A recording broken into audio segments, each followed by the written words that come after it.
ang mga kwento ng pag-ibig, kwento ng buhay at kwento ng pag-asa dito sa Barangay Love Stories. Love Stories.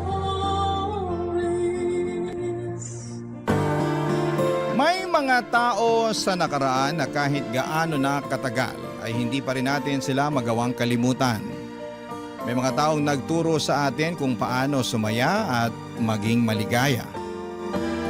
Ikaw, kabarangay, kung babalikan mo ang nakaraan, sino ang madalas mong naaalala?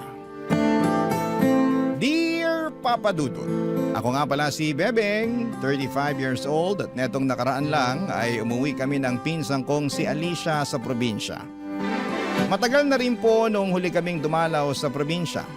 Palibas ay 30 na kami ni Alicia kaya puro kami career na lamang ang madalas na nasa isip namin. Nakalimutan na namin na minsan ay natuwa kami sa buhay probinsya. Kung hindi pa namatay ang lola namin ay hindi pa namin naisip na umuwi sa probinsya. At sa pag-uwi nga namin yon ay marami ang nabuksan sa aming nakaraan. Para kaming bumalik sa pagkabata, lalo na nung napadaan kami sa peryahan. Noong mga bata pa lamang kami ay tuwing kapistahan, lagi kaming tambay sa peryahan. Lahat ng laro at rides ay sinusubukan po namin. Makulay ang kabataan namin ni Alicia, Papa Dudut. At meron pang isang dahilan kung bakit mas naging extra makulay yon para sa akin. Hayaan ninyo na ipagpatuloy ko ang aking kwento.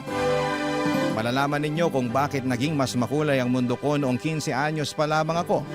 Lahat yon ay naaalala ko noong nagkaharap na kami ni Alicia sa peryahan.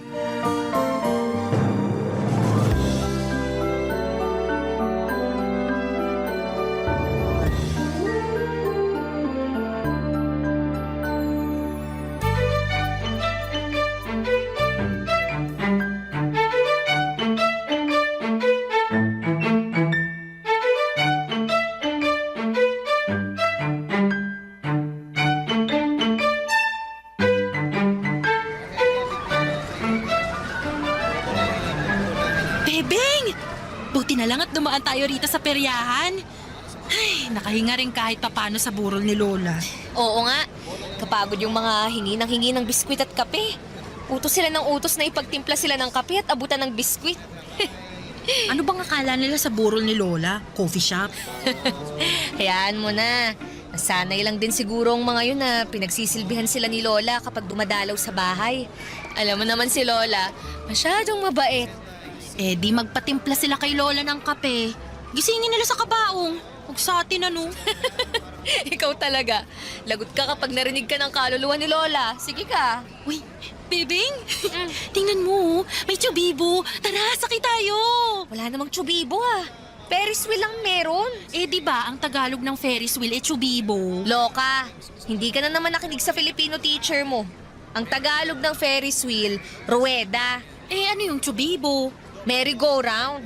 Teka nga, di ba ikaw nga itong nagsabi sa akin nung 15 pa lang tayo na tsubibo yung Ferris wheel? Ako naman pala itong minali mo noon. Nagkamali lang din naman ako noon eh. Akala ko rin tsubibo ang tawag kasi sabi ni... alam mo, bumili na lang tayo ng bibingka tapos umuwi na tayo. Baka hinahanap na tayo sa bahay eh. Parating na siguro yung mga matatandang byuda na magpapadasal para kay Lola. Tara na. Oh, bakit ka tumatawa dyan?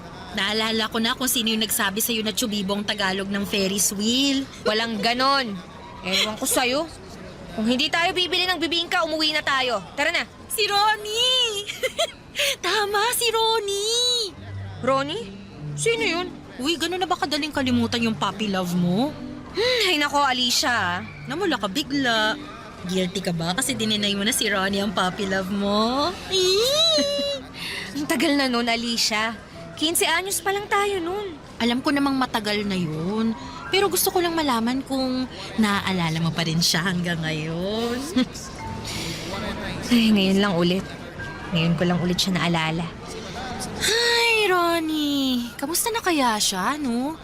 Naalala ko pa dati, laging libre ang sakay mo sa Chubibo. Rueda. Di Rueda. Tapos, purgang-purga ka pa nun sa popcorn at sa malamig. Palibhasa, nanay ni Ronnie yung nagtitinda.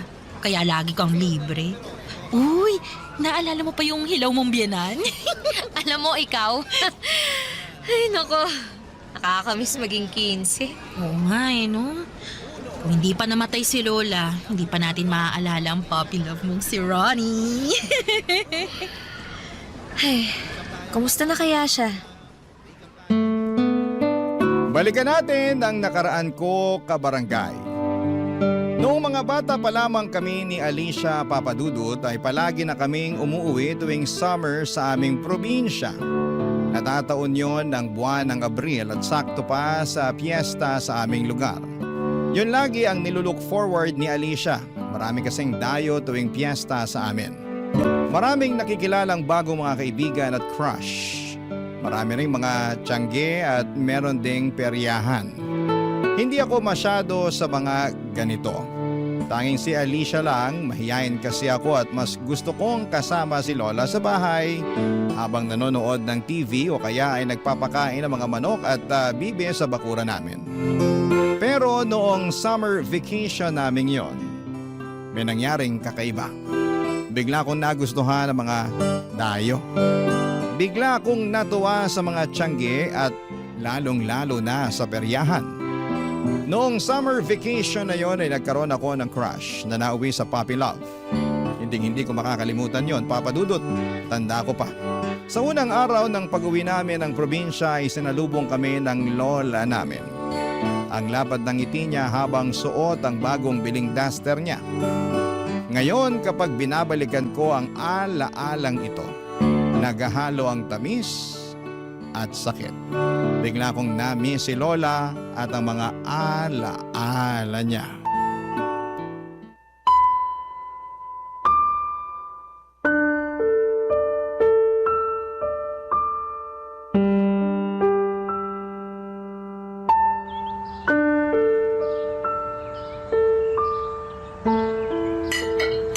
Kumain pa kayo ng marami, ha? Niluto ko lahat yan para sa inyong magpinsan. Ang sarap po ng mga niluto niyo, Lola. Mukhang tataba na naman ako nito. Uy, huwag ka masyadong magpakabusog, bebe nga. Bakit naman hindi siya magpapakabusog, Alicia? Kasi Lola, marami pa kaming titikmang pagkain sa peryahan mamaya. Mamayang gabi pa naman magbubukas ang perya. Pero aagahan po namin pumunta ron ni Bebeng.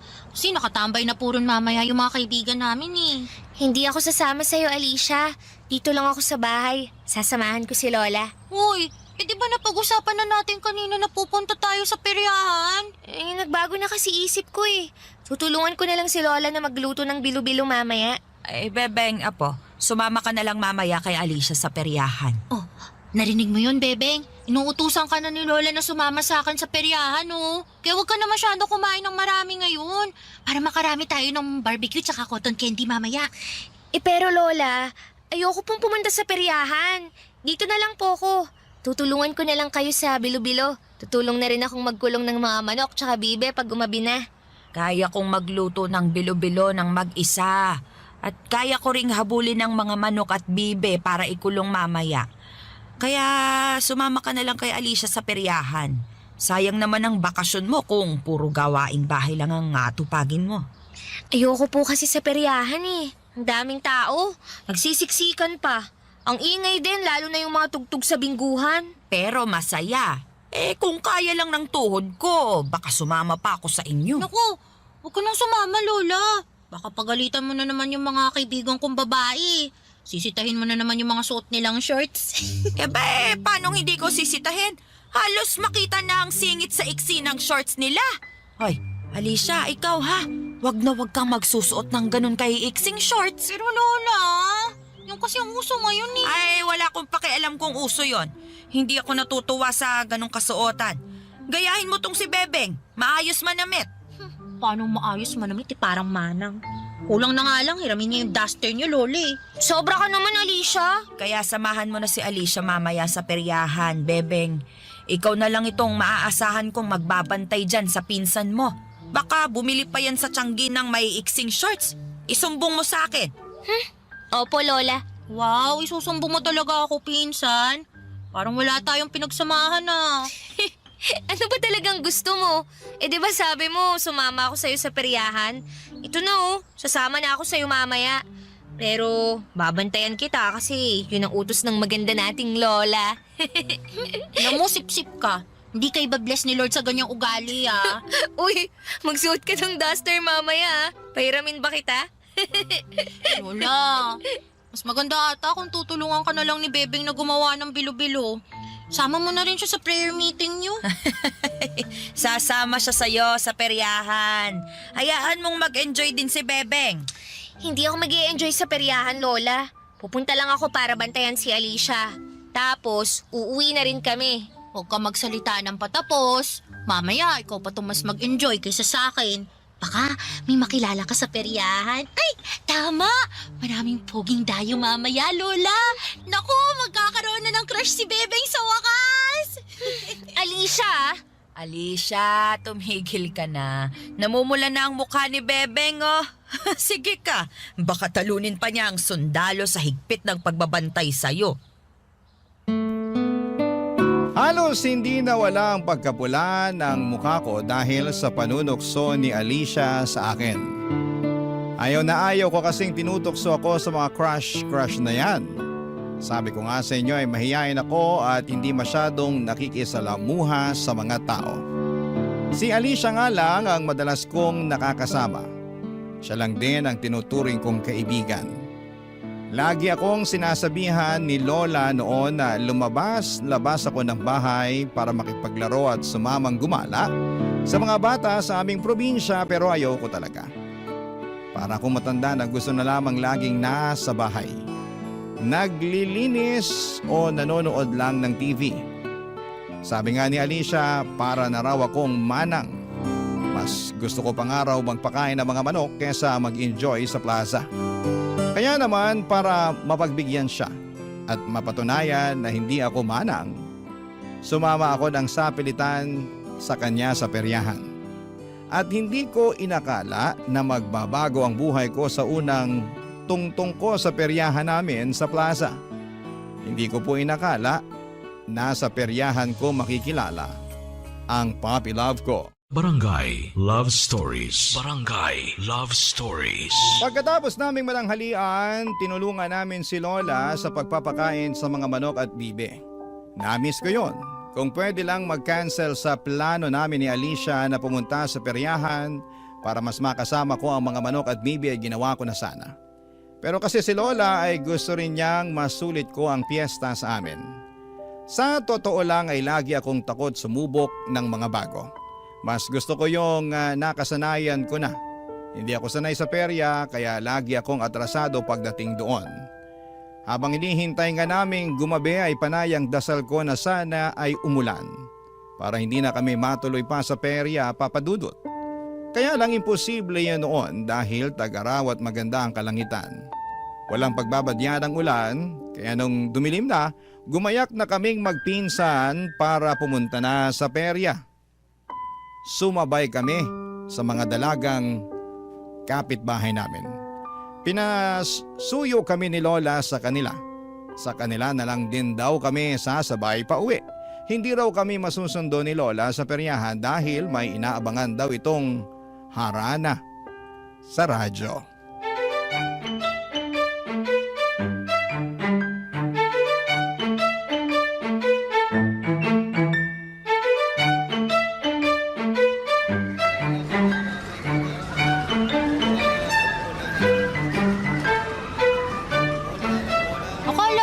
Babantayan at susundan mo ko. Di ba yun ang sabi mo kay Lola kaya ka sumama rito sa peryahan? Eh, bigla akong tinamad magbantay eh. Ang likot-likot mo masyado. Hindi ako makahabol sa'yo. Ang dami pa namang tao. Ay, nako. Talian mo na lang maglaro para makauwi na tayo. Gusto ko samahan si Lola na makinig ng harana sa radyo. Ikaw talaga? Mga trip mo pang matanda na. 15 anyos ka ba talaga o 65 years old na parang si Lola? Ang ganda kayang makinig ng harana sa AM. Para akong nasa panahon ni Jose Rizal. Hindi mo kasi ma-appreciate yun. Kasi lagalag ka masyado. Ewan ko sa'yo. Sige na, magpaparami na lang ako ng panalo. Doon lang ako sa color game, ha? Puntahan mo na lang ako ron pag nainip ka rito. Pag wala na ako ron mamaya, baka lumipat na ako sa Tiangge. Bibili na ako ng mga shorts ko. Huy, huwag masyadong maiksi ang shorts na bibilhin mo ha. Dala ko ang medida ni Lola. Susukatin ko yung shorts na gusto mong bilhin. Opo, Lola Bebeng. Alis na ako, ha? Check mo ang tuhod mo. Baka sumakit sa kauupo mo rito sa bingguhan. Bye! Ano mang masama kung manang at isip, Lola ako? Ang ganda kayang makinig ng lumang mga kanta sa radyo. Tapos, sasabayan pa ng bibingkang may itlog na pula sa ibabaw. Tsaka tsaa. Masarap naman nun. Miss, may kausap ka o nagdadasal? Ano ba? Huwag kang makinig sa usapan namin ng sarili ko. Ay, ako nga pala si Ronnie. Ikaw? Ayokong magpakilala. Eh, kung hindi ka magpapakilala, susumbong kita sa announcer ng bingguan dito. Bawal kaya umupo rito kung hindi naman maglalaro. Kala mo naman, kaya mo akong isumbong. Bakit? Close ka ba sa announcer? Medyo. Tatay ko siya eh. Okay. Huwag mo na ako isumbong. Baka mamaya, i-announce pa niya na tumatambay lang ako rito eh. Kakahiya kaya yun. Mukhang mahihain ka pa naman. Mag-isa ka lang ba? Kasama ko yung pinsan ko. Oh, bakit hindi ka sumama sa kanya? Asan ba siya? Andun daw sa color game. Pinsan ko naman yung nagpapalaro dun. Lahat ba nang nandito sa peryahan eh, kamag-anak mo? Medyo. Ito na kasi yung kabuhayan ng pamilya namin eh. Kasama kang nagtatrabaho rito? Oo, peryantes din ako. Minsan nakatoka ako sa color game. Pero madalas doon ako sa Chubibo. Chubibo? Oo, yun yung Tagalog ng Ferris wheel. Parang hindi naman Chubibo sa Tagalog ang Ferris wheel eh. Pinaglololo ko mo yata ako eh. Look, Chubibo talaga Tagalog ng Ferris wheel. Turo pa sa amin ng mga lola at lolo namin yun eh. Sila ang mga unang peryantes sa pamilya namin. Sumama masubukan sa Makay, libre ko na. Ay, ayoko. Nakakatakot. Paano kung mahulog ako mula sa tuktok? Eh, sasaluhin kita. Kala mo naman kakayanin mo akong saluhin eh. Ang papayat ng braso mo. Eh, sige, ganito na lang. Hindi nga kita masasalo kung mahuhulog ka, pero sisiguraduhin ko naman na ligtas ka pag nasa tuktok ka na. At paano mo naman yan mapapatunayan? Eh di, sasamahan kita sumakay sa Chubibo.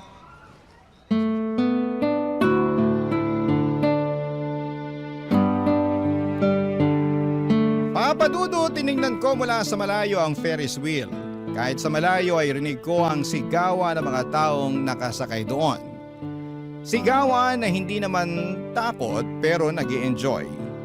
Kaso'y kabado pa rin ako. Hindi naman ako sanay sa ganon. Saka may mga napapanood ako sa balita na mga nadisgrasya dahil sa pagsakay sa Ferris wheel.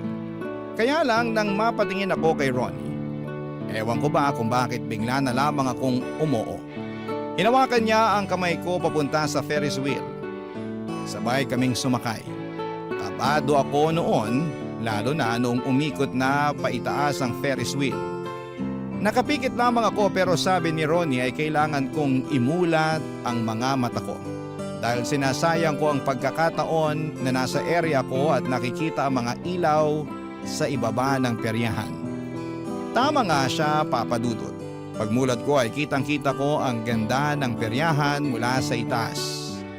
Nakangiti ako kahit halos umikot na ang sikmura ko kada ikot ng Ferris wheel. Nakadalawang beses kaming nagpaikot sa Ferris wheel. Yun na rin ang chance ako para makilala si Ronnie.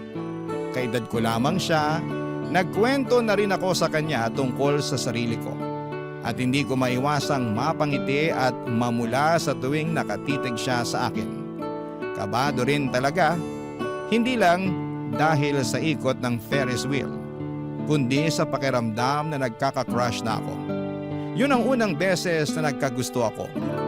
Mula noong nakilala ko si Ronnie, palagi na akong nasa peryahan, Papa Dudut.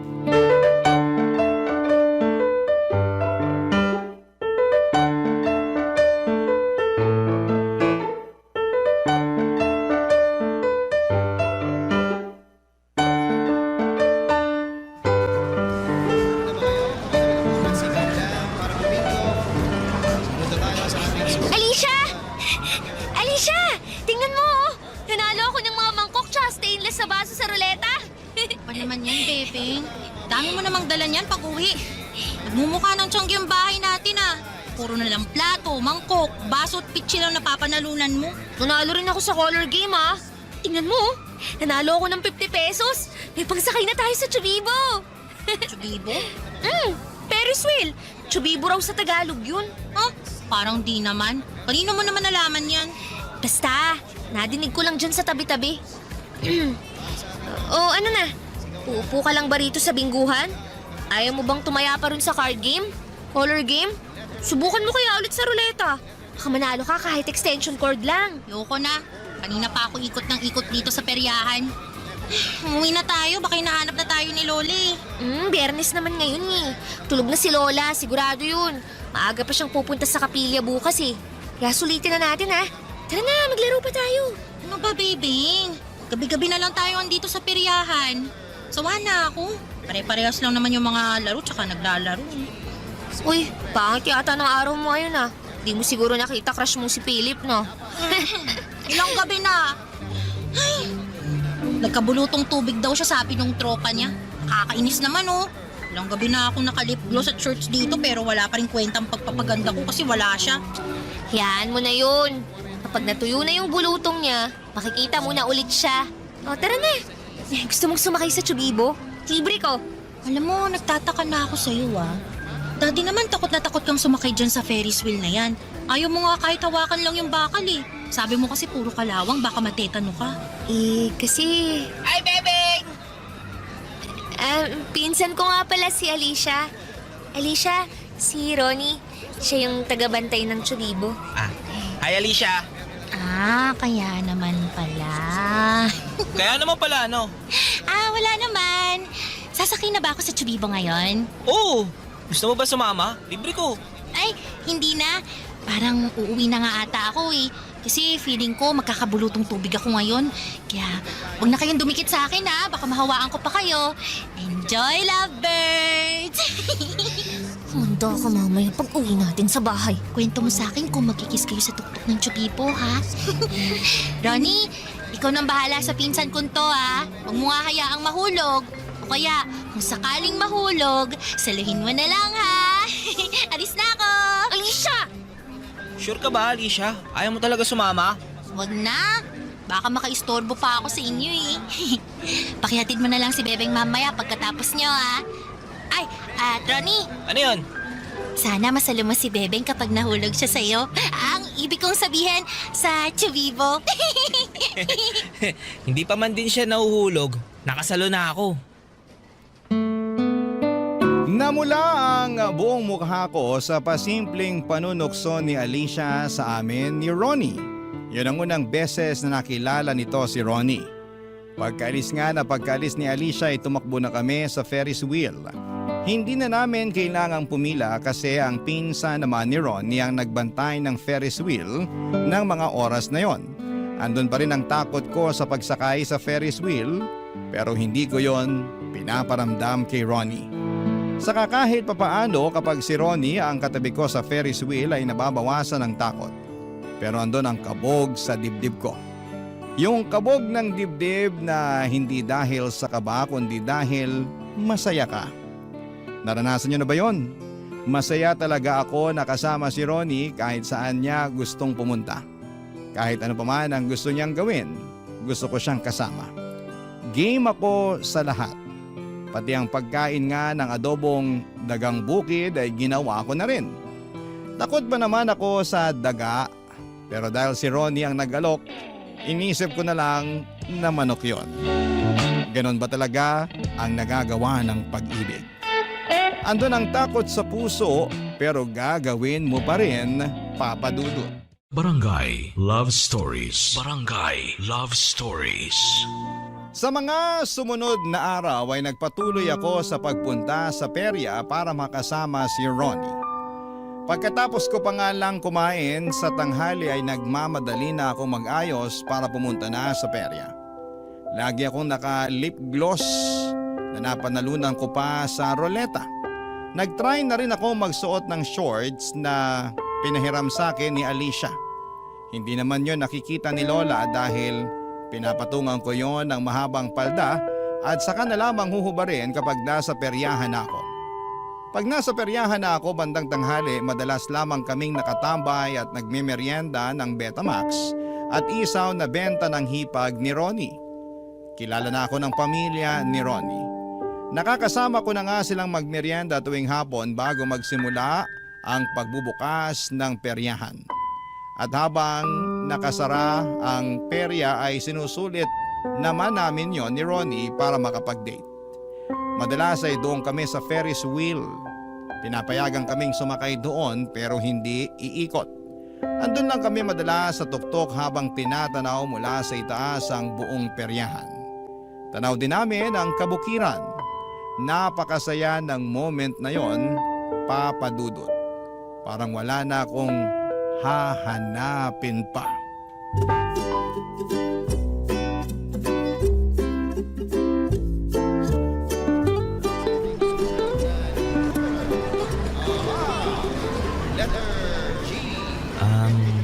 Bebeng, Ano yun? alam mo naman na hanggang katapusan lang ng Mayo ang peryahan, di ba? Oo naman. Bakit? Alam mo rin siguro na kailangan naming umalis tapos lilipat naman kami sa ibang lugar na may piyesta. Bakit mo to sinasabi sa akin? Naalala mo pa ba nung isang araw? Nung tinanong tayo ng pinsan mong si Alicia kung mag-ano raw ba tayo? Kung nililigawan na ba kita? Kung sinasagot mo na ba ako? Hayaan mo na si Alicia. Mahilig lang talagang mang-intriga yun. Hindi mo man lang ba gustong alamin kung bakit hindi ako nakasagot nun? Kung bakit hindi kita maligawan ngayon?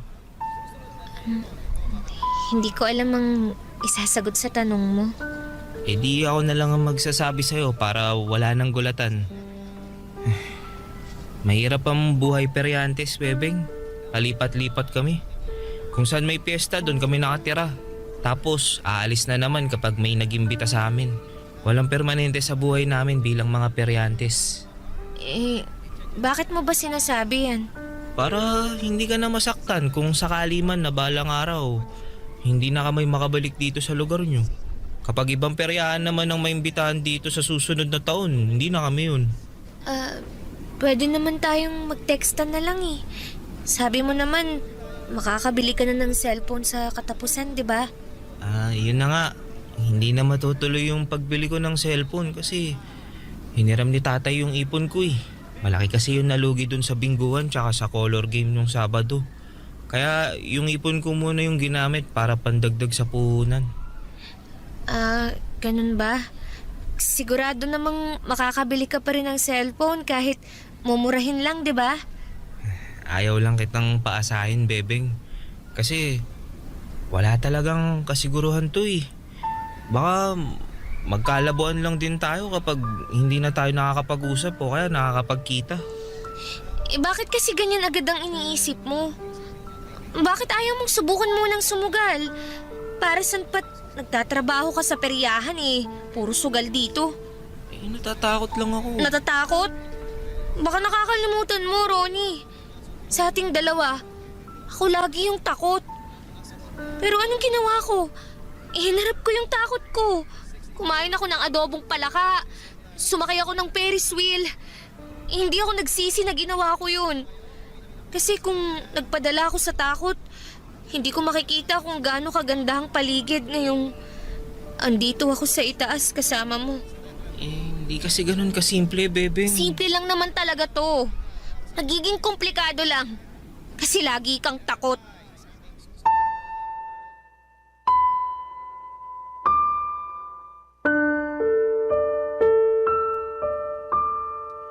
Gusto ko nang magpababa noon sa Ferris wheel pero wala sa paligid ang pinsan ni Ronnie para i-assist kami pababa. Kaya naman na-stuck kaming dalawa sa tuktok ni Ronnie. Nawala na ako ng gana na kainin pa ang Betamax. Ang makulay at magandang paligid sa isang iglap ay naging black and white para sa akin. Naiyak na ako noon sa sama ng loob pero pinipigilan ko. Tahimik din si Ronnie pero panay ang tingin niya sa akin. Galit ako sa kanya noon. Gusto kong mag-walk out pero andun kaming magkatabi sa tuktok. Nang makabalik ang pinsan ni Ronnie, akala namin ay makakababa na kami pero nalaman namin na nagkaroon ng problema ang Ferris wheel. Nasta kami lalo sa tuktok. Hinawakan ni Ronnie ang kamay ko para i-assure ako na magiging okay din ang lahat. Akala niya natatakot ako sa pagkastak namin sa Ferris wheel. Ang hindi niya alam ay mas takot ako sa pwedeng mangyari sa aming dalawa oras na umalis na ang peryahan sa katapusan. Makalipas nga ang halos 1 oras ay nakababa na rin kami. Nagmadali na akong umalis pagkatapos. Mula noon ay hindi na ako bumalik sa peryahan. Nagkulong na lamang ako sa bahay at ginawa ko ang mga nakasanayan ko. Magpakain ng mga manok at bibe, tulungan si Lola sa mga gawaing bahay, makinig ng harana sa AM kasama si Lola at matulog ng maaga. Pero nahalata ni Alicia na merong maling nangyayari. Kaya to the rescue naman ang pinsan kong ito, Papa Dudut.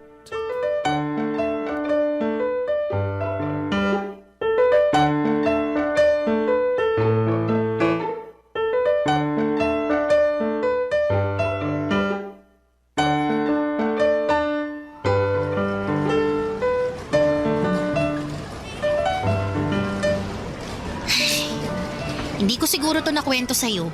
Pero alam mo ba, nung 12 years old tayo, may dumayo rito na peryahan. Iba kina Ronnie. May nakilala ako na tagabot ng premyo sa bingguhan. Ayun, naging crush ko siya. Crush din daw niya ako, tapos niligawan niya ako. Kaya ka ba laging nasa peryahan noon? Oo, kasi dinadalaw ko siya.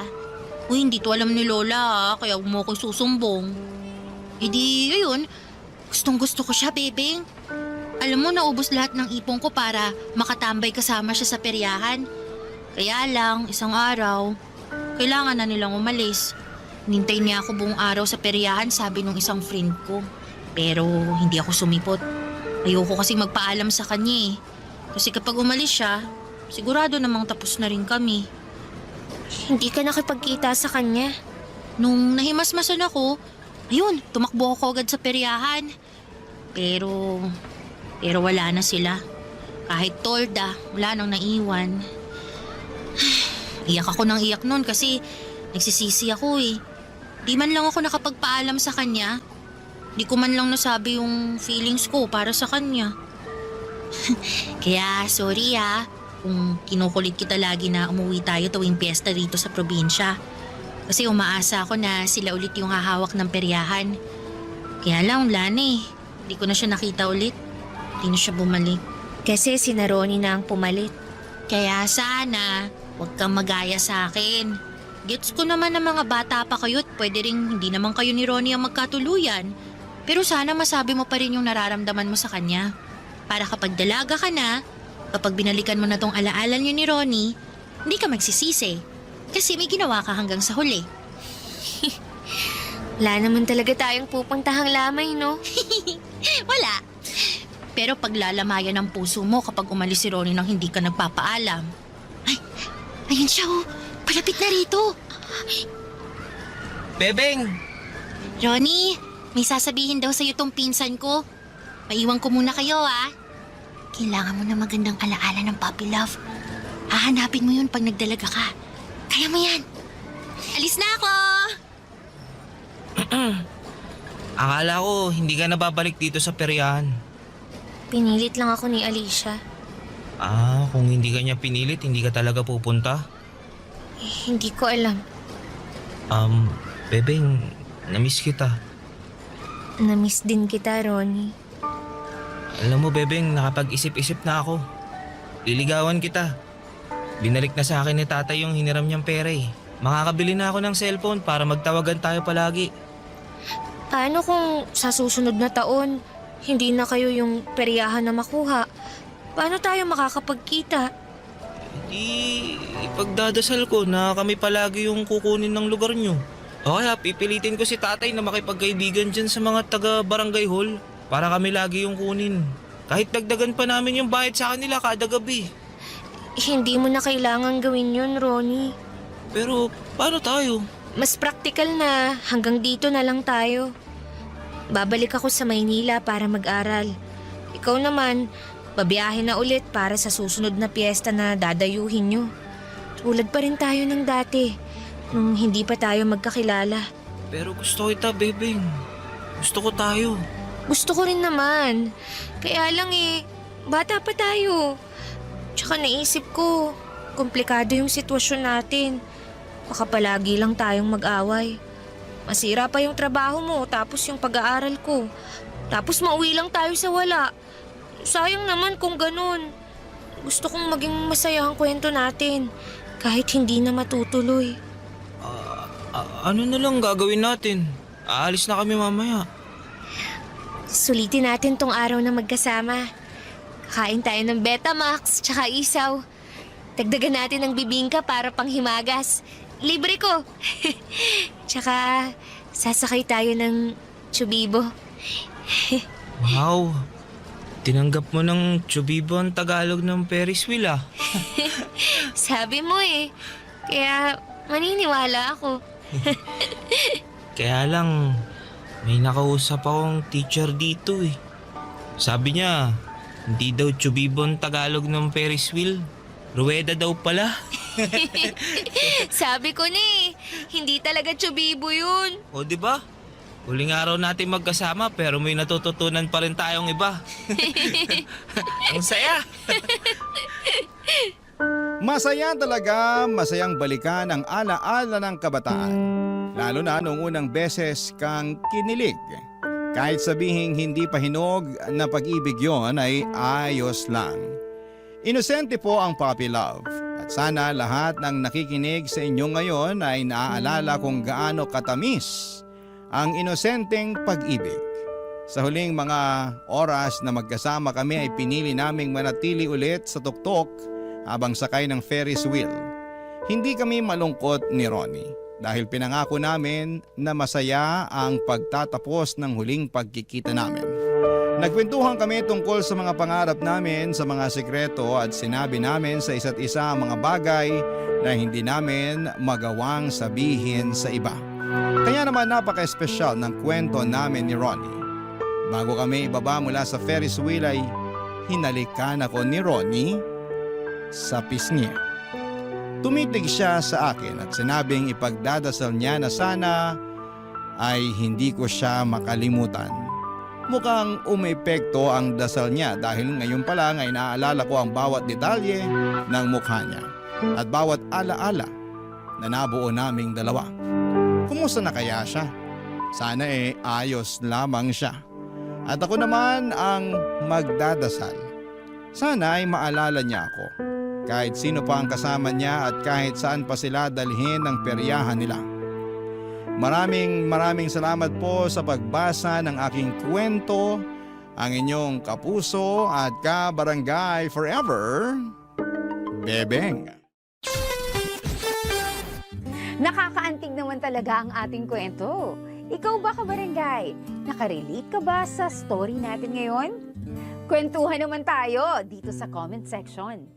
Barangay Love Stories. Love Stories. May mga taong kulang ang pagmamahal sa sarili. Kaya naman hinahanap nila ito sa ibang tao. At kadalasan ay wala silang pakialam kahit na may nasasaktan na sila. At may naaapakan. Ikaw, kabarangay, naranasan mo na bang maging makasarili sa ngalan ng pag-ibig?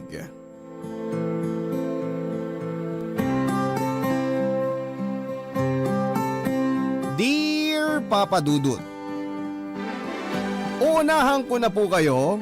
Alam ko na marami sa ating mga kabarangay ang magtataas ng kilay at magpapakuyom ng kamao sa kwentong nais kong ibahagi sa inyong programa.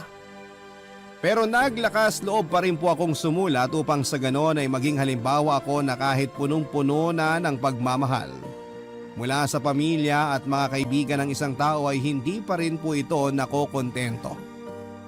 Bukod doon ay naging mas mapaghanap ako hanggang sa sapiting ko ang sitwasyon sa buhay ko na hindi ko na alam kung paano pa kumawala. Isang magandang araw po sa inyo at sa inyong mga listeners. Itago nyo na lamang po ako sa pangalang Cara.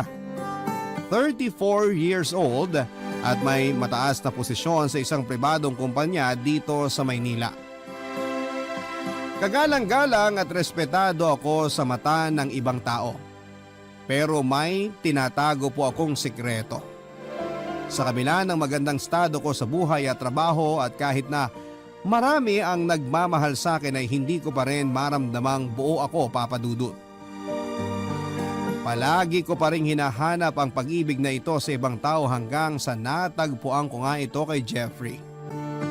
Isang waiter at sumasideline rin bilang hosto o call boy na minsan kong nakilala nang pumunta ako sa bar. Naging malagkit kaagad ang tinginan namin ni Jeffrey. Kahit na noon lamang kami nagkakilala. Parang gusto na naming sunggaban ng isa't isa. At nang mga sandaling yon ay hindi na rin siya nag-atubiling lumapit sa akin para kausapin ako, Papa Dudut. At hindi na rin naman ako nagpaligoy-ligoy pa. Hanggang sa nagkasundo kaming mag-check-in sa pinakamalapit na motel at nauwi nga sa pangyayari na alam nyo na, Papa Dudut. Malambing si Jeffrey Cuela at aaminin kong naging kahinaan ko yon. Kaya naman tuluyan na akong nahulog sa kanya. Simula noon ay nagkaroon kami ng kasunduan na nakahanda akong magbayad sa kanya kapalit ng pagiging magkasintahan namin. Nung una, tumutupad naman siya sa kagustuhan pero habang lalo akong na-attach sa kanya, ay mas lalo namang lumalayo ang loob niya sa akin. Dahilan para magalit ako ng husto, Papa Dudut.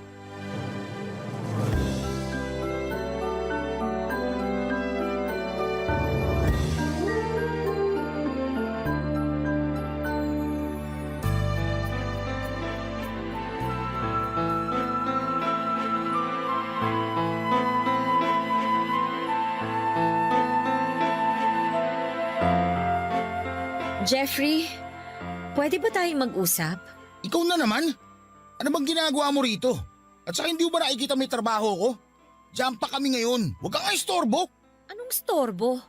Hoy, wala akong pakialam kung may trabaho ka dito. Ang gusto ko, mag-usap tayo. Bad trip ka talagang babae ka.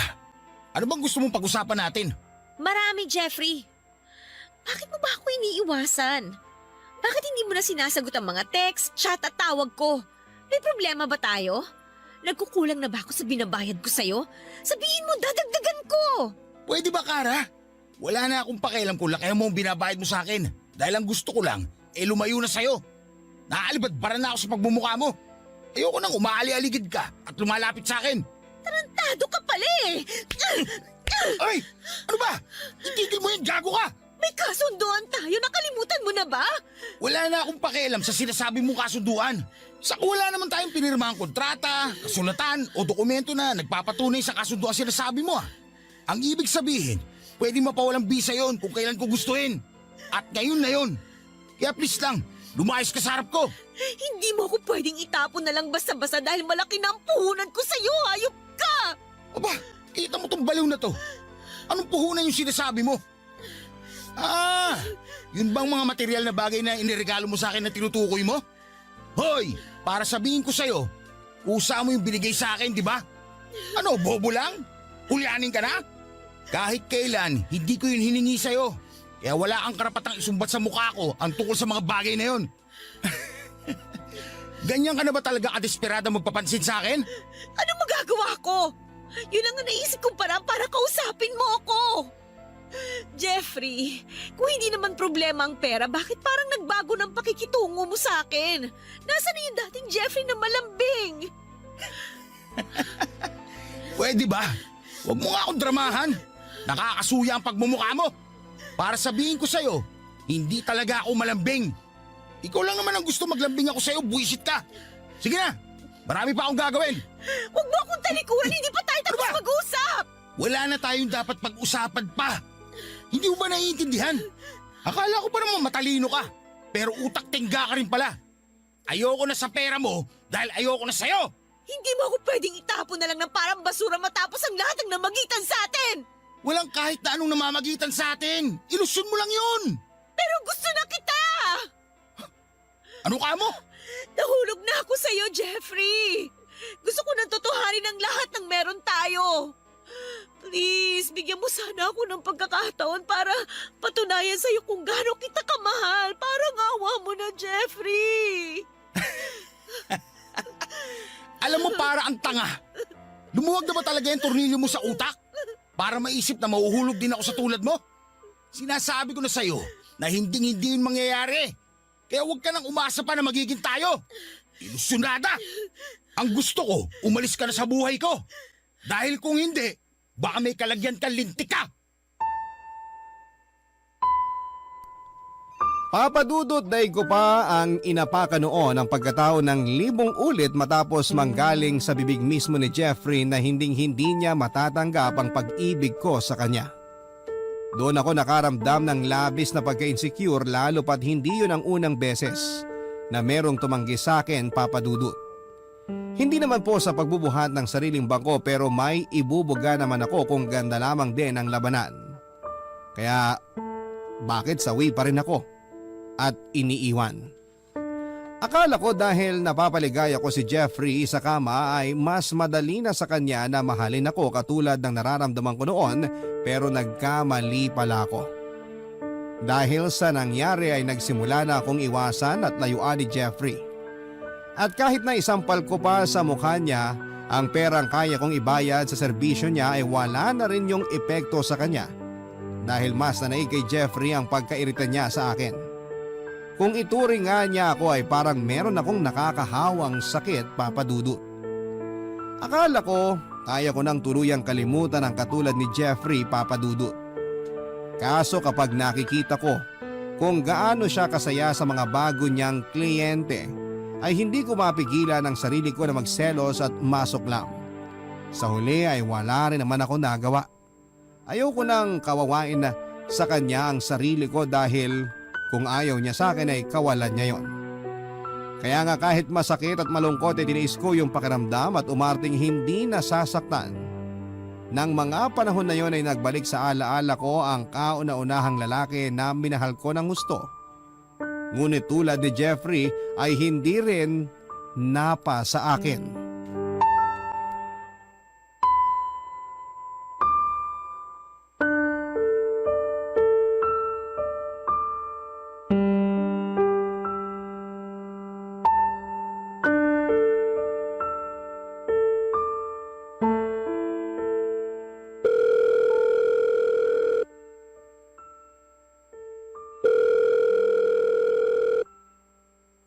Hello?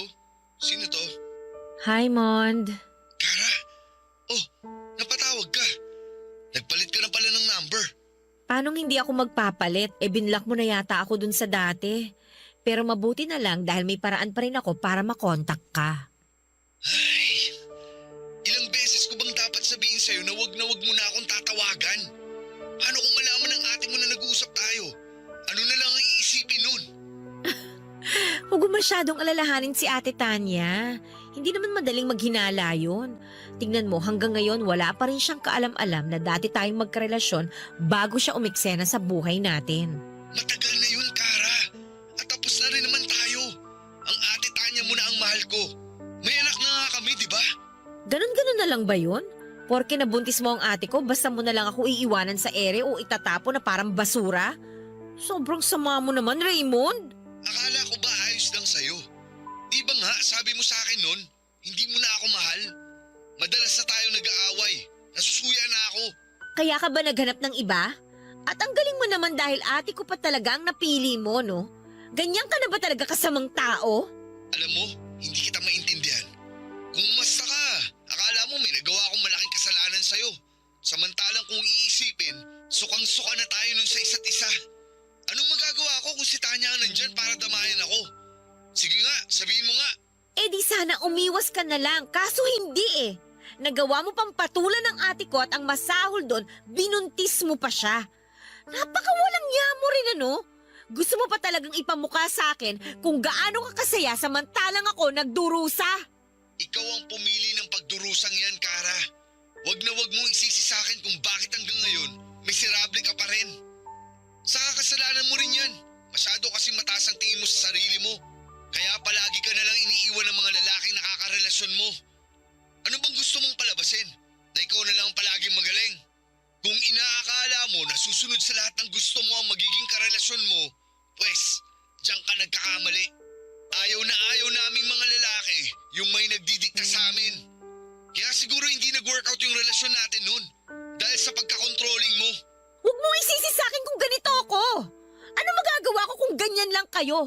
Sa lagay, gusto mong igaya ko sa inyo ang sarili ko? Samantalang alam na alam mo naman na hindi ako ipinanganak sa mundong to para tratuhing pangalawa lang sa lahat ng bagay, lalong-lalo na sa relasyon. Hindi ako katulad ng ate ko, Raymond. Hindi ako sunod-sunuran sa lahat ng gusto mo. Tandaan mo yan. At tandaan mo rin na ayoko sa mga babaeng katulad mo. Kaya bago pa magkandaletse-letse ang lahat, ibababa ko na tong phone. Malapit nang matapos maligo ang ate mo. Mamaya mahuli pa ako nung kausap ka. Baka kung ano pang isipin nun. Napakasama mo talaga. Wala kang konsensya. Tigilan mo na kasi ako. Ewan ko ba naman sa'yo, ba't ka pa rin habol ng habol sa akin? Kung hindi ka pinanganak para maging mahina, bakit hinahayaan mo ang sarili mo na maging miserable? Mag-isip-isip ka nga. Matalino ka naman. Pero bakit parang hindi mo ginagamit ang utak mo? Sige na. Napakawalang yamo, Raymond! Hayop ka!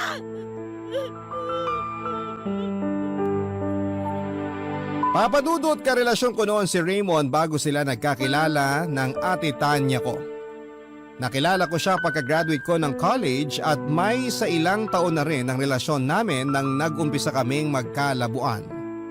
Nang mga panahon na yon ay nasa kasagsagan ako ng paghahabol ng promotion sa kumpanyang pinagtatrabahuhan ko, kaya naman aminado ako na naisantabi ko si Raymond at mas pinagtuunan ko ng pansin ang mga pangarap ko. Nang maghiwalay kami ay doon naman niya nakilala ang ate ko. Nalaman ko na lamang yon nang ipakilala siya sa akin ni ate Tanya bilang tatay ng ipinagbubuntis niya. Nakakatawa na pareho nga kami noong nagkagulatan ni Raymond pagkakita namin sa isa't isa. Siyempre, hindi ko naman kasi sa kanya noon kinikwento ang tungkol sa pamilya ko. Ang alam lang ni Raymond ay may kapatid ako. Pero never naman niya itong nakita kahit na sa picture man lang. Kaya nga nang mabuntis niya si Ate Tanya ay doon ako nakaramdam ng hustong selos at galit sa kanilang dalawa, Papa Dudut. Ang mga kwento ng pag-ibig, kwento ng buhay at kwento ng pag-asa. Nasa Spotify na, Barangay Love Stories. Pakinggan kahit kailan, kahit saan. Barangay Love Stories sa Spotify. Kinig na, kabarangay! Papa Dudut, pinangatawanan na lang po namin ni Raymond na hindi kami naging magkarelasyon at hinayaan ko siyang gampanan ang papel niya bilang asawa ni ate at ama sa anak nila. Mas nag-focus naman ako sa trabaho at doon ko na rin po nagsimulang maghanap ng pansamantalang pagmamahal sa ibang lalaki. Bagaman may pagkakataon na minsan ay nahuhulog po talaga ako ng husto sa kanila, katulad na lamang ng nangyari sa amin ni Jeffrey. Siyempre, sinusubukan ko naman na mag-move on sa dati naming relasyon ni Raymond. Pero kahit na anong gawin ko ay hindi ko pa rin talaga siya makalimutan. Tinatagang ko na lamang talaga ang loob ko na ipakitang masaya ako sa harap ng kapatid ko para sa pamilyang bubuin niya kasama ang lalaking mahal ko, pero deep inside, durog na talaga ako, Papa Dudut. Akala ko kasi wala na akong pagmamahal noon kay Raymond. Kaya naman binitawang ko na siya. Pero masakit palang makita na sinalo siya ng ibang tao at si Ate Tanya pa talaga. Lumaki po kaming close ng ate ko bagaman hindi kami tunay na magkapatid. Oo, Papa Dudut. Ampon lamang po ako. At nalaman ko lamang yon noong nasa high school na ako. Kaya kahit pinalaki kaming dalawa sa pagmamahal ng mga magulang namin ay hindi ko pa rin napigilang magtanim ng sama ng loob at inggit kay Ate Tanya dahil kahit na sinasabi ng mga magulang namin na pantay ang pagtingin nila sa amin bilang mga anak nila, alam ko at nararamdaman ko na mas mahal pa rin nila si ate. Kaya nga nang makagraduate ako sa college ay umalis na ako sa amin at namuhay na mag-isa. Pero paminsan-minsan ay dinadalaw ko pa rin si ate at ang pamangking ko sa bahay nila.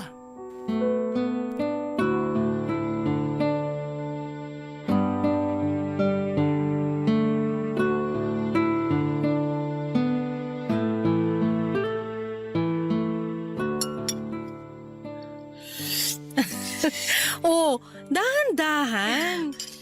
Grabe ate. Namiss ko talaga tong bulalo mo. Walang katulad to, promise. Tignan mo to ng bola pa. Balita ko mas masarap ang mga pagkain doon sa Maynila. Iba pa rin yung luto mo, the best. Pero seryoso ha, namiss ko talaga ang mga lutong bahay mo ate. Tingnan mo, ganado-ganado talaga akong kumain. Tsaka na muna ako magda-diet, susulitin ko muna tong bakasyon ko rito. Anong diet? Hindi ka naman mataba para mag-diet ah. Si ate talaga, hindi lang naman para sa mga matataba ang pagda-diet. Siyempre, nagkakaedad na tayo. Dapat mas maging maingat na tayo sa mga kinakain natin. Alam ko naman yon, kaso sa itsura mo, mukhang hindi ka naman nakakakain ng maayos. Tsaka tingnan mo, ang itim na ng eye bags mo. Pambihira, natutulog ka pa ba ng maayos? Oo naman. Stress lang siguro ako sa work kasi alam mo na, ang daming ginagawa. Minsan nga hindi na rin ako nakakakain sa tamang oras kasi uunahin ko pa ba yun? Ay nako, mali pa rin yon. Paano na lang kung bigla kang mahimatay habang nagmi-meeting kayo dahil nalipasan ka ng gutom? Paano kung magkasakit ka o magkaroon ng ulcer? Sino na lang ang iintindi sa'yo doon nandito ako sa Bulacan? Ate naman, 29 years old na ako, kaya ko ng sarili ko, no? Sus, palagi naman ganyan ang sinasabi mo. Pero sigurado ka ba talaga na tungkol lang sa trabaho ang dahilan kaya ka nai-stress? Baka naman may hindi ka sinasabi kay ate. Uy, ano ba yon? Ay, ate Tanya naman eh. Ay sus, tigil-tigilan mo ako sa kakaganyan mo ha. Kilalang kilala kita. Ako na ang nag-alaga sa'yo simula nung bata ka pa kaya alam na alam ko kung may hindi ka sinasabi sa akin. Hindi naman kita pipiliting magsabi kasi alam ko personal mo pa ring buhay yan. Malaki ka na.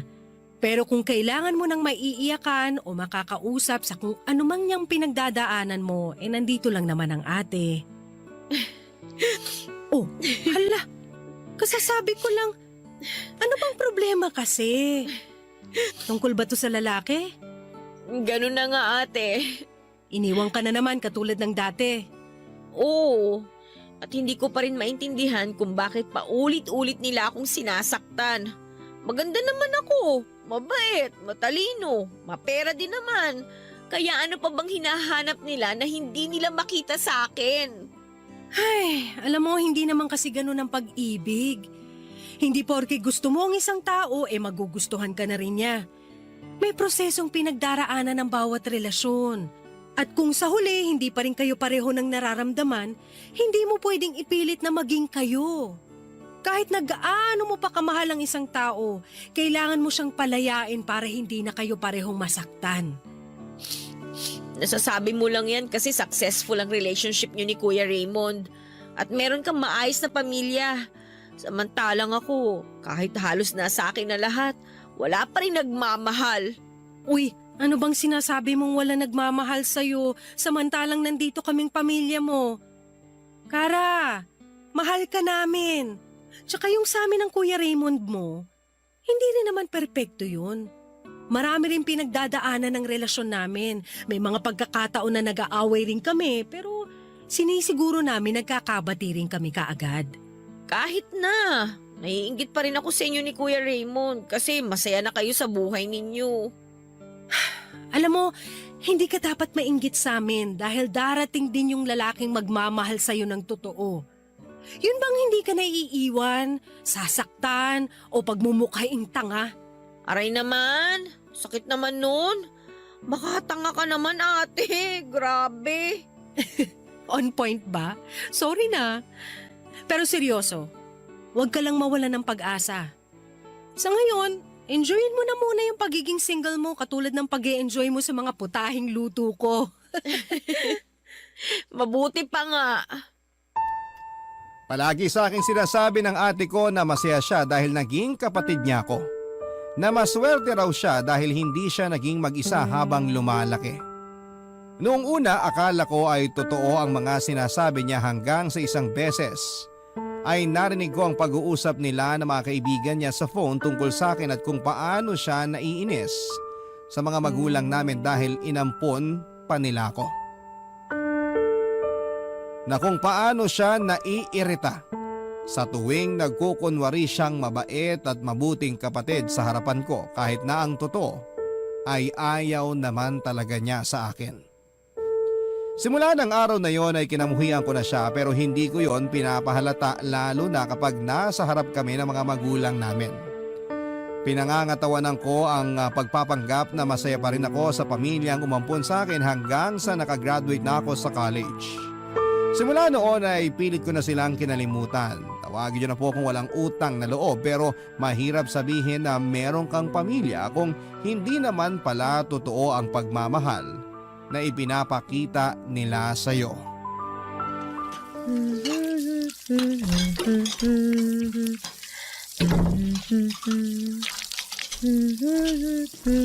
Tanya, mahal.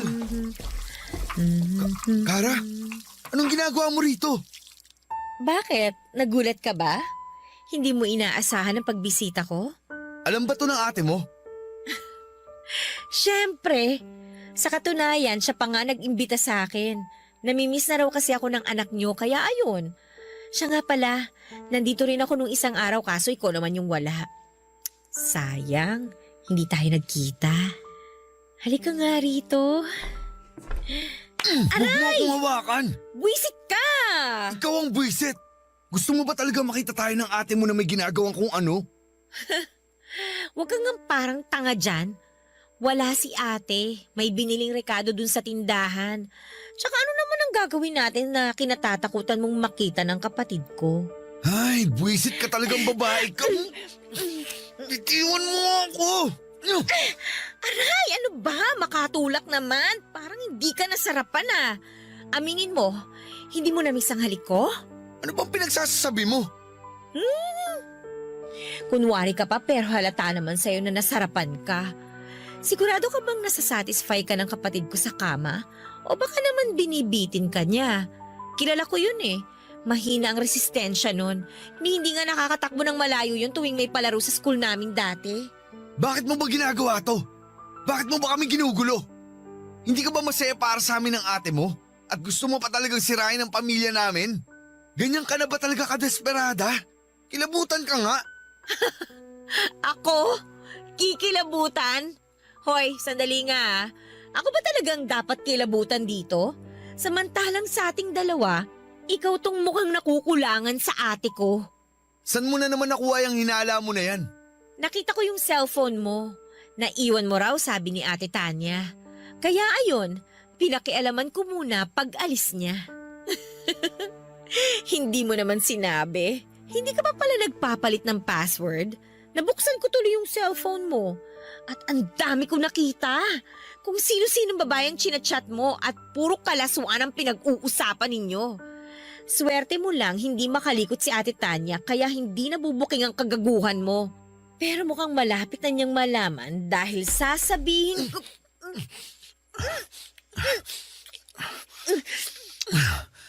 Wag mo akong susumbong sa ate mo na tumitingin sa iba ha. Dahil lagot talaga ako sa kanya. Sige, basta bahalikan mo lang ako.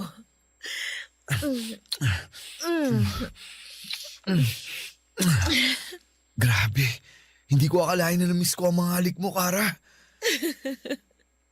Sabi ko naman sa'yo eh. Nang mga panahon na yon ay tuluyan na nga akong naging makasarili at hinayaan ang pagnanasa ko para kay Raymond na magtagumpay kahit na nga asawa siya ng kapatid ko, Papa Dudut. Hindi ko na inisip kung kasalanan ba ang ginagawa namin dahil pareho naman po namin yung gusto. May sa ilang minuto rin noon ang nagdaan bago nakabalik sa bahay si Ate Tanya kaya nagkaroon pa kami ng pagkakataon ni Raymond na umarting walang nangyari. Simula noon hanggang sa bago ko umalis sa bahay nila ay naging malagkit na po ang tingin na namin sa isa't isa. Hindi nga nagtagal ay nagsimula na kaming magpalitan ng text messages. Tulad nga ng sinasabi ko noon ay hindi makalikot at hindi mapanghinala si Ate Tanya. Tiwalang tiwala kasi siya na tapat sa kanyang asawa niya. Kontraktor po si Raymond Papadudut at may pagkakataon na nadidestino siya sa iba't ibang lugar sa ilang araw at syempre kapag nasa Maynila siya. Nagpupunta siya sa apartment ko at doon ay may nangyayari sa amin. Ang mga kwento ng pag-ibig, kwento ng buhay at kwento ng pag-asa. Nasa Spotify na, Barangay Love Stories. Pakinggan kahit kailan, kahit saan. Barangay Love Stories sa Spotify. Kinig na, kabarangay!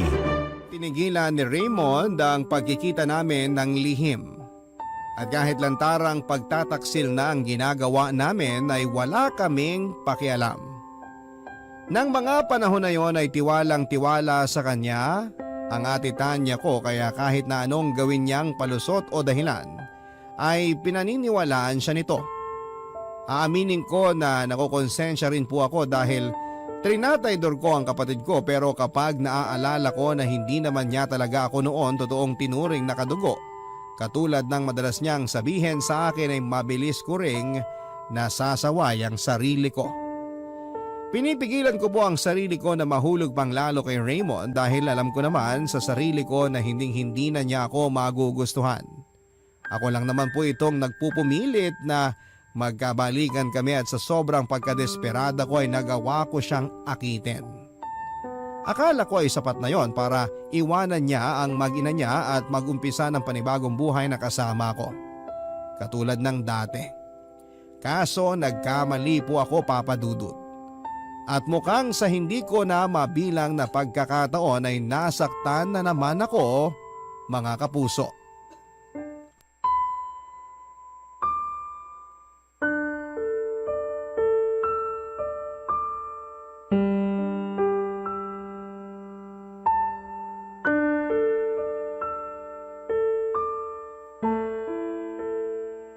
Sandali nga, Raymond. Saan ka pupunta? Hating gabi na. Tinawagan ako ni Tanya. Iyak siya ng iyak dahil sinugod daw sa ospital ang anak namin. Kailangan ko umuwi, Kara. Uuwi ka? Teka nga, gabi na. Wala ka na masasakyan. Wala akong pakialam. Kung kailangan ko mag-abang sa terminal, gagawin ko. Kailangan ako ng anak ko. Hindi mo ba naiintindihan yun? Naiintindihan ko. Kaso paano na lang ako kapag umalis ka? Magkikita pa ba tayo ulit? Yan pa talaga ang naisip mo samantalang nasa ospital ang anak ko, Kara? Nag-iisip ka ba talaga? Saka anong paano ka? Bakit? May tayo ba? Wala naman, di ba? Sino ka ba? Pero may nangyayari sa atin Akala ko kasi. Akala mo lang yun. Bakit? Nag-assume ka ba talaga na magugustuhan ulit kita tulad nung dati? Sex lang ang habol ko sa'yo, Kara. Yun lang. Wala nang iba. Kaya pwede ba tigilan mo ako sa ganyan mo? Walang iya ka pala talaga eh! Aray ko, ano ba? Sira ulo ka na talagang babae ka! Ikaw ang siraulo! Ang kapal naman ang mukha mo! Paano mo naatim na sabihin sa akin ang tungkol sa bagay na yan pagkatapos mo magpakasarap kasama ako? Tapos ano? Magkukunwari kang responsableng tatay dyan sa anak nyo ni ate? Kahit na hindi mo nga siya maalala nung may nangyayari sa atin! Napakagago mo! Lalaki ako! May pangangailangan! Nagkataon lang na sa'yo ako nasasarapan kaya binabalik-balikan kita. Pero kung papipiliin ako sa inyo ng anak ko, mas pipiliin ko ang anak namin ni Tanya. Saka sinabi ko naman na sa'yo noon na hindi na kita mahal. Ilang beses ko bang dapat ulitin sa'yo para maintindihan ang mapurol mong utak? Nakakabwisit kang babae ka. Napaka-ambisyosa mo na nga, mapalakit ka pa. Ikaw ang buwisa dahil ginamit mo lang pala ako! Napakasama mong tao! Anong ginamit? Wala akong ginagamit, Kara. Dahil pareho nating ginusto na may mangyari sa atin. Tuwang-tuwa ka pa nga, ha? Buwisit ka talagang babae ka. Bakit mo ginawa yun? Napakakapal na mukha mo! Lumayas ka sa harapan ko! At huwag ka na magpapakita sa akin dahil sa gana sa buto yung galit ko sa'yo! Aalis talaga ako. Hindi mo na ako kailangang ipagtabuyan, no? Iiwan talaga kitang baliw ka. Papadudot, alam ko na kagagawan ko rin kung bakit ako nasasaktan ng gusto ng mga panahon na yon. Kung sana noong una pa lamang ay pinili ko ng wag makisangkot sa relasyon ni Raymond at ng ate ko. Hindi ko sana pagdadaanan pa yung matinding sakit na kulang na lamang ay pumatay sa akin.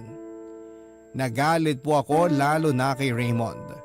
At naisip ko na kung hindi rin siya magiging sa akin ay dapat ay hindi rin siya magkaroon ng maligayang araw kasama ang mag-ina niya. Aaminin ko na pumasok talaga sa isipan ko na sirain ang pamilya nila sa pamamagitan ng pagsusumbong sa ate ko ng mga nangyari sa amin ng asawa niya. Pero sa huli, hindi ko na lamang po tinuloy ang plano kong yon, Papa Dudut. Alam kong huli na ang lahat dahil may nangyari na sa amin ni Raymond, pero nang panahon na yon ay pumasok sa isipan ko ang anak nila, Papa Dudut. Bigla ko kasing nakita sa kanya ang sarili ko. At kung sakali na lumaki man siyang walang magulang dahil sa akin ay hindi ko mapapatawad ang sarili ko. Pero syempre, hindi lahat ng lihim ay maitatago habang buhay. Totoo po ang kasabihan na walang lihim na hindi mabubunyag. Yun po ang eksaktong nangyari matapos biglang kalikutin ni Ate Tanya ang phone ni Raymond at malaman niya ang affair namin ng asawa niya. At para po siyang bombang bigla na lamang sumabog matapos ko noong pumunta sa bahay nila para bisitahin ang pamangkin ko.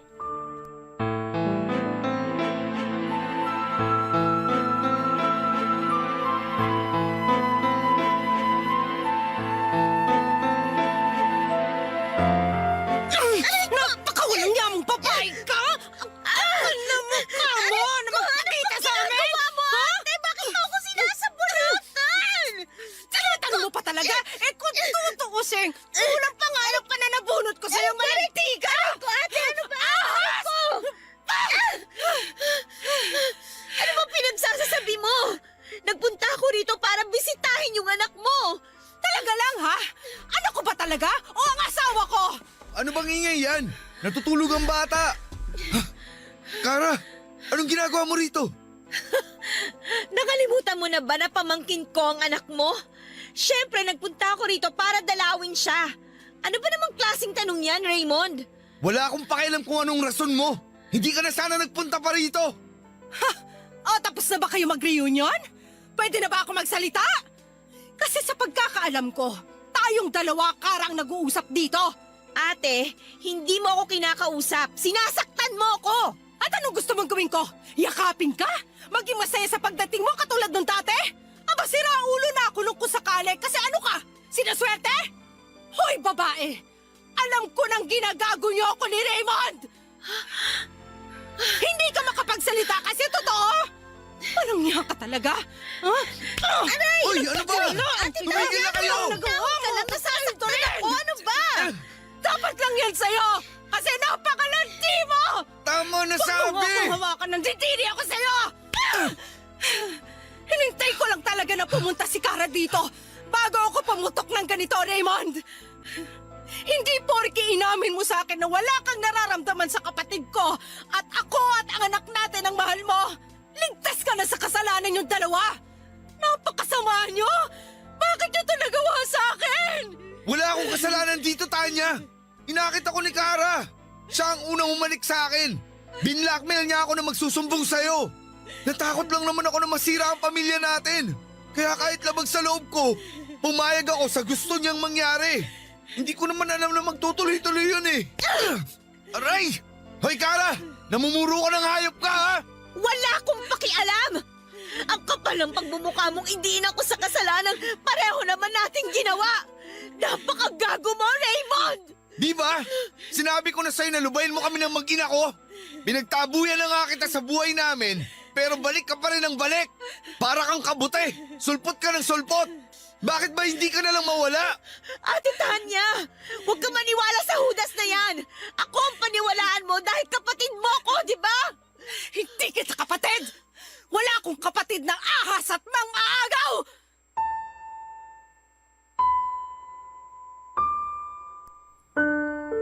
Papadudot, pareho po kami ni Raymond na pinalayas ni Ate Tanya sa bahay niya. May punto na kulang na lamang ay pagsusuntukin ko na ang walang hiyang lalaking yon dahil sa kasinungalingan niya. Pero sa huli ay pinili ko na lamang po na umalis na lamang. Sobra-sobra po ang pagsisisi ko dahil hinayaan ko pang umabot sa puntong yon ang lahat.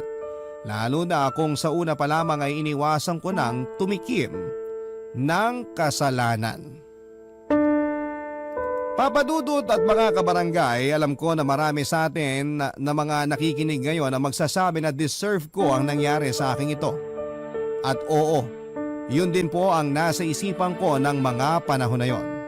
Kaya nga labis-labis ang paghingi ko noon ng tawad sa kapatid ko kahit na puro mura at pangiinsulto lamang ang inabot ko sa kanya.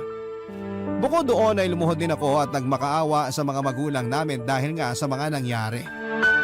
Sa kasalukuyan ay hindi pa rin po kami nag-uusap ni Ate Tanya, Papa Dudut. At ang huling natatandaan ko ay naghiwalay na rin sila ni Raymond. Kinakausap pa rin naman na po ako ng mga magulang namin at nagpapasalamat ako sa kanila ng husto dahil kahit na nakagawa po ako ng pagkakamali ay hindi nila ako kinamuhian. Pare-pareho na lamang po kaming umaasa na sana isang araw ay tuluyan na akong mapatawad ni Ate Tanya. Napakalaking aral po ang itinuro sa akin ang karanasan kong ito, Papa Dudut. Dahil doon ay nagkaroon po ako ng lakas ng loob upang magbago. Mas pinapahalagahan ko na po ang sarili ko at hindi na rin po ako naghahabol sa iba. Bagaman nasasaktan dahil sa sarili ko rin namang kagagawa ay mas naging desidido po ako na itama ang mga kamalian ko sa mga nakaraan. Kaya bago ko po tapusin ang sulat ko ay payo ko lamang po sa ating mga kabarangay hanggat kaya po nating kontrolin ang ating sarili, huwag po tayong tumikim ng kasalanan. Dahil baka huli na ang lahat bago po natin mapagtanto na nasisira na natin ang ating sarili at ang relasyon ng iba. Maraming salamat po. Sakaling mapili po ninyong i-ere ang kwento ng buhay ko. Malaking bagay po ito para sa akin at sana'y kinapunutan po ito ng aral at inspirasyon ng ating mga tagapakinig. More power po sa Barangay Love Stories. Maraming salamat sa iyo, Papa Dudut, ang inyong forever kapuso at kabarangay, Kara. Barangay Love Stories. Love Stories.